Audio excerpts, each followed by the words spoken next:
ahora pues renuevan este estado de excepción. ¿Ha servido de algo esto que ha hecho el gobierno? ¿Qué podemos decir? Estamos ya con Jean Paul Pinto, analista en temas de seguridad. Gracias, Jean Paul, por estar con nosotros. Bienvenido. Y bueno, ¿cómo vemos esta crisis que parece que no toma un rumbo, al menos desde el lado del gobierno? No sé cuál es su percepción, pero al menos creo que los ciudadanos lo vemos así, como que no ha cambiado las cosas, sino que se han empeorado. Sí, gracias por la invitación. Un saludo a la audiencia de la radio. Mira que es más de lo mismo, ¿no? O sea, es una locura seguir haciendo lo mismo sabiendo que vamos a tener los mismos resultados, malos resultados además, porque lo que sería, digamos, lógico es que hagamos un estado de excepción y que los resultados sean palpables, es decir, que tengamos menos violencia, menos homicidios, menos secuestros, menos extorsiones, pero realmente no es el caso, ¿no? Vemos que inclusive con un decreto que fue el 730, donde Fuerzas Armadas podía trabajar de manera coordinada con la policía, tampoco se implementó, nunca se pudo coordinar, desconocemos por qué las coordinaciones no se pudieron hacer, pero realmente, como tú bien señalas, ha sido realmente una administración desastrosa en los temas de seguridad. En lugar de mejorar, hemos empeorado mucho y realmente, como tú también señalaste, este año terminaríamos tal vez como el país más violento de Sudamérica, la tasa de homicidios se acerca a la de Venezuela, solamente nos gana Honduras tal vez, y yo te diría que realmente es un triste epílogo para el gobierno de Lazo. Un triste epílogo, además, ¿qué podemos pensar de todos esos cambios? 24 funcionarios en temas de seguridad y que, bueno, no han hecho mucho, no ha habido cambios pese a esos cambios, por mencionarlo de alguna manera. El problema es cuando un gobierno, y no debería pasar al nuevo gobierno, en lugar de elegir gente técnica con experiencia, con, digamos, trabajo en el terreno, se elige a gente que por compromisos políticos, por amistades, se lo coloca ahí.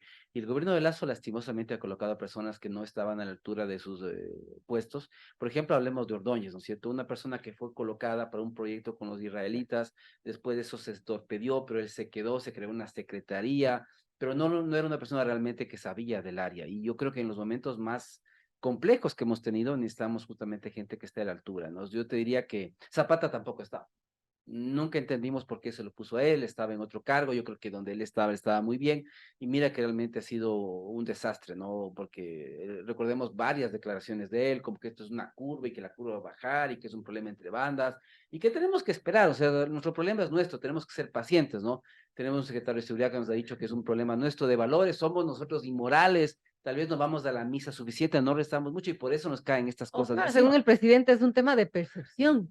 Exacto, es que, bueno, eso se entiende porque él fue al exterior, ¿no es cierto? Y que no quería que las inversiones del turismo caigan. Entonces él dice, no, pero tranquilos, ahí es un tema de percepción, son unas bandas, no se preocupen, todo en Ecuador es paz y amor y pueden ir cuando ustedes quieran, ¿no? Pero realmente vemos que no es así. En los recorridos que hicieron los candidatos en la primera vuelta, vimos que fueron a ciertas zonas de Guayaquil y Durán, y mientras estaban ahí hubo tiroteos. A ver, tuvimos un Que eso, candidato asesinado, claro, eso además, un marca, magnicidio, ¿no? ¿no? Que no es poca cosa, ¿no? Un magnicidio que todavía no ha podido ser resuelto. Y cuando vemos un poco las condiciones de los failing state, de los estados que comienzan a fallar, Ecuador está comenzando a ir en ese rumbo, ¿no es cierto? El failing state es cuando el Estado no puede protegerse por sí mismo y busca ayuda internacional, que es lo que estamos haciendo. Estamos diciendo, Estados Unidos saben que nosotros no podemos hacerlo por nuestra cuenta propia, nuestra policía está desbordada, las Fuerzas Armadas tampoco pueden coordinar con la policía, así que por favor denos una mano. Eso ya es ponernos en el mismo espacio que Haití. Haití ya va a tener fuerzas multinacionales que van a ir allá, porque allí es un caos, ¿no es cierto? No hay gobierno, hace rato que no hay presidente, y tampoco tenemos problemas para dar servicios de educación, las escuelas en Durán, en ciertas zonas cerradas, porque los niños no pueden arriesgarse, los maestros son extorsionados, y digo, hasta electricidad. Entonces, cuando un país comienza a fallar en sus servicios básicos, comienza a fallar en su seguridad y necesita ayuda internacional, es un failing state, está comenzando a fallar. Entonces, si no corregimos esto rápidamente, el siguiente paso es el failure state, que es un poco el estado fallido. Y no sé si queremos realmente volvernos en un segundo Haití en Latinoamérica, ¿no? Eso es lo más preocupante. El espejo nuestro tiene que ser ese. Haciendo una breve recuento de lo que ha pasado, Jean Paul, ¿qué hizo mal este gobierno? ¿Qué hicimos mal para llegar a este punto de deterioro tan rápidamente?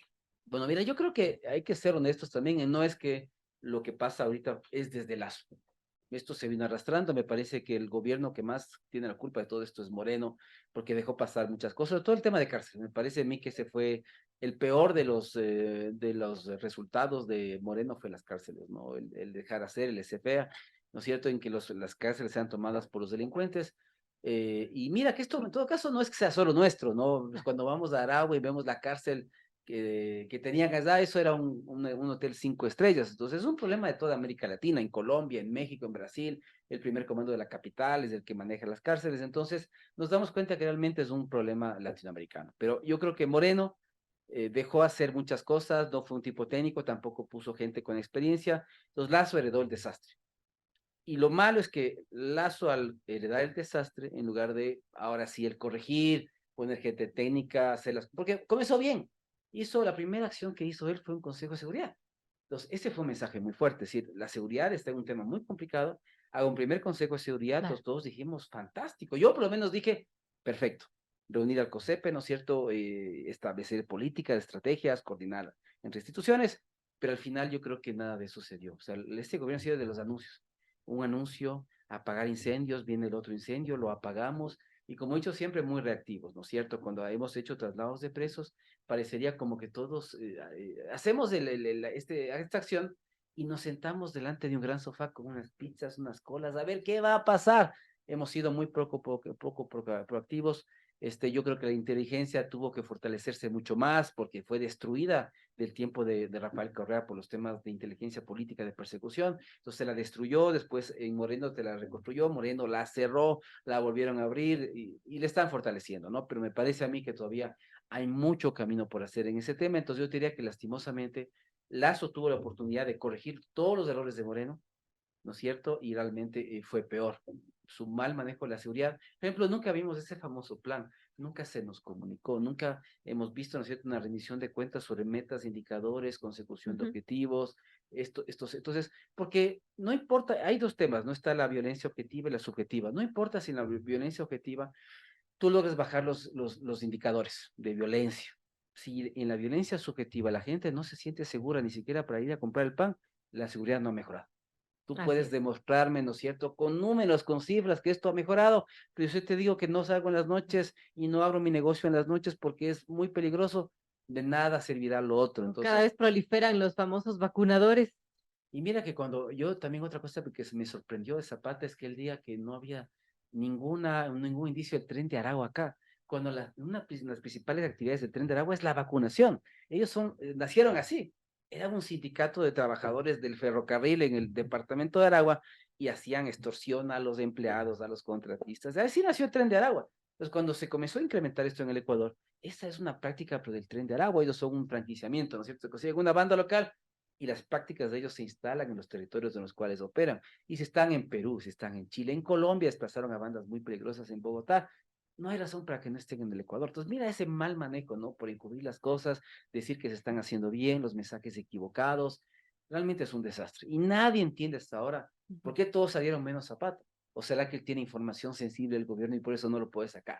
Pero realmente ha sido un desastre, o sea, un mal manejo de la seguridad. No hay, si tú me dices alguna cosa buena que yo pueda decir en términos de seguridad, no se me ocurre absolutamente nada. Es que yo no sé que la única cosa buena del gobierno de Lazo fue la vacunación, creo yo, todos estuvimos de acuerdo con eso, lo administró bien, pero en seguridad yo me pongo a pensar en todas las acciones que se hicieron y te diría que no hay nada positivo. Aunque también vemos después de 24 cambios en este tema de seguridad, estos nombramientos del gabinete de seguridad, tampoco ha habido Es que la resultados. otra Todos cosa, cambiar a las personas claro, tampoco bueno, en resulta. términos organizacionales, tú sabes que cuando en una empresa, cualquiera que ésta sea, hay una alta rotación de personal, es que algo no está bien.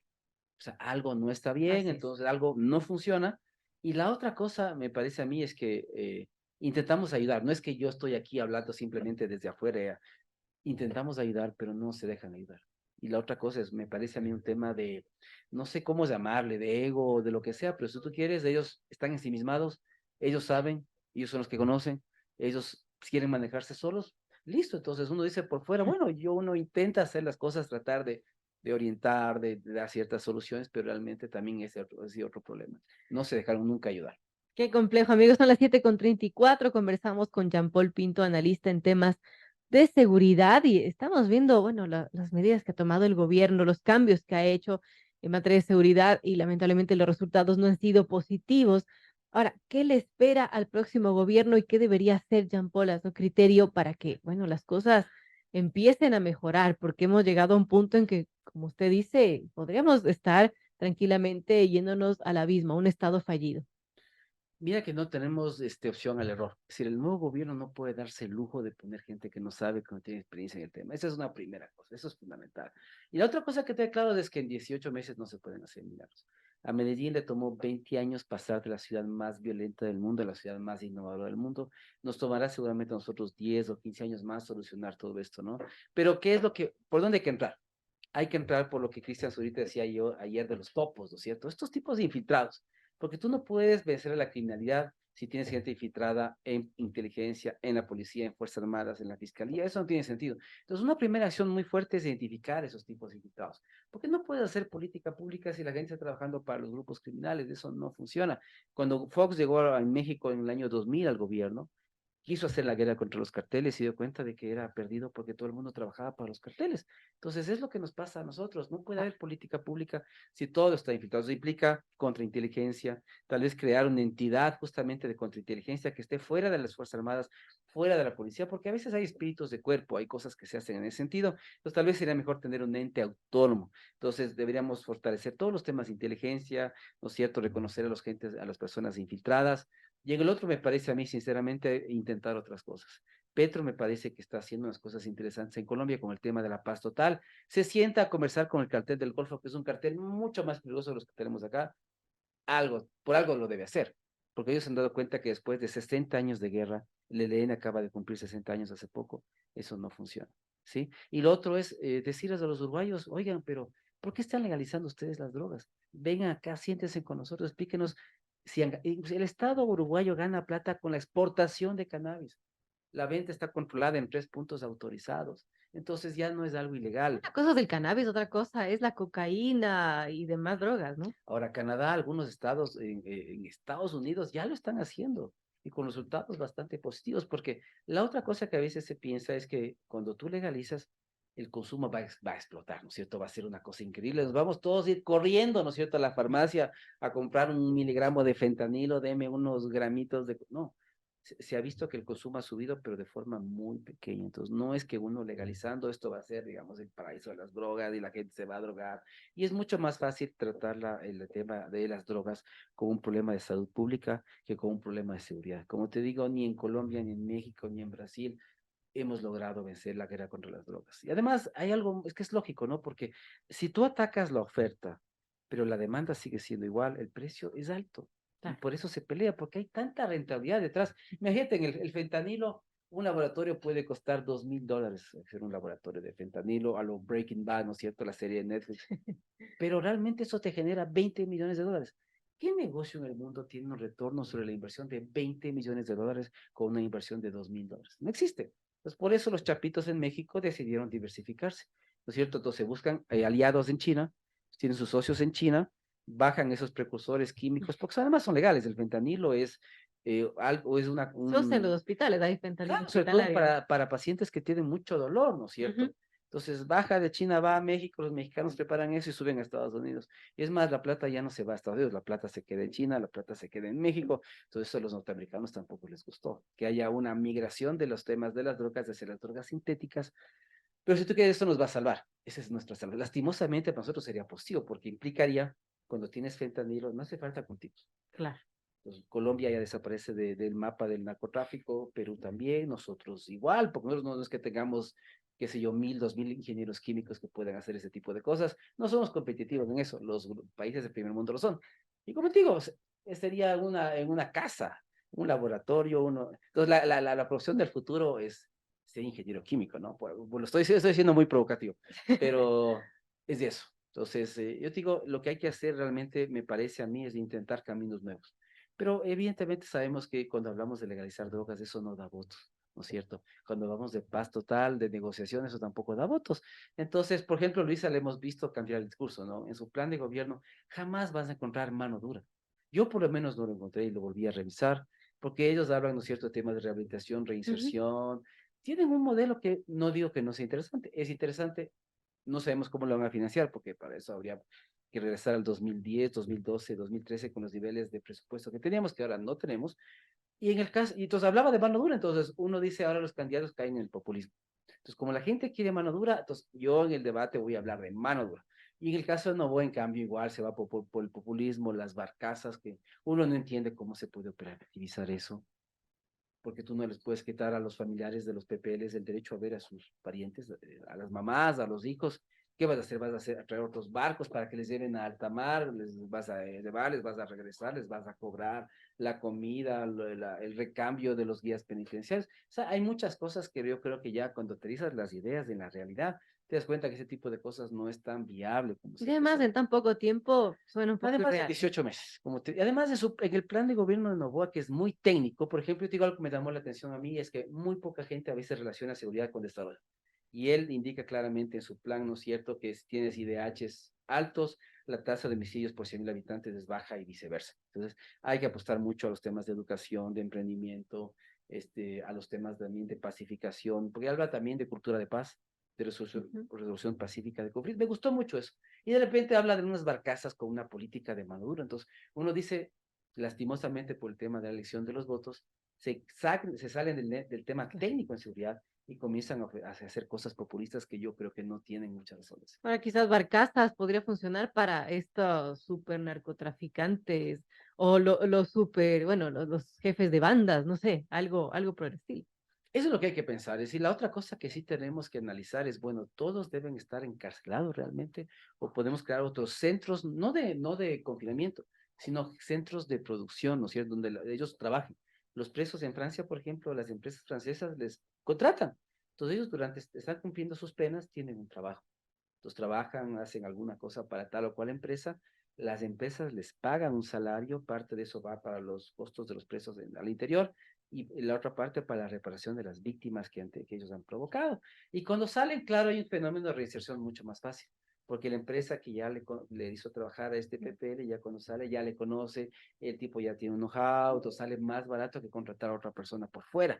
Y dentro de la responsabilidad social empresarial, mira que las empresas privadas tampoco han hecho su rol en el Ecuador.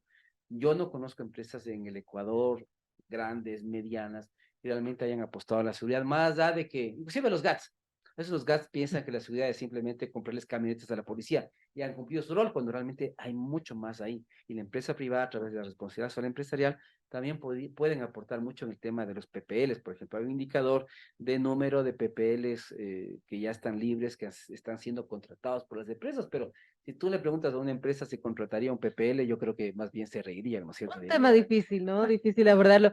Muchas ideas, ojalá que, bueno, para el próximo gobierno alguna de ellas pueda ser acogida. Tenemos que terminar esta entrevista gracias a Jean-Paul Pinto, analista en temas de seguridad. Y bueno, hemos pasado revista a lo que ha hecho el gobierno de Lazo y lo que podría ser el nuevo gobierno. Gracias, Jean-Paul, por estar con nosotros. gracias a ustedes por la invitación, pues un saludo a toda la audiencia de la radio.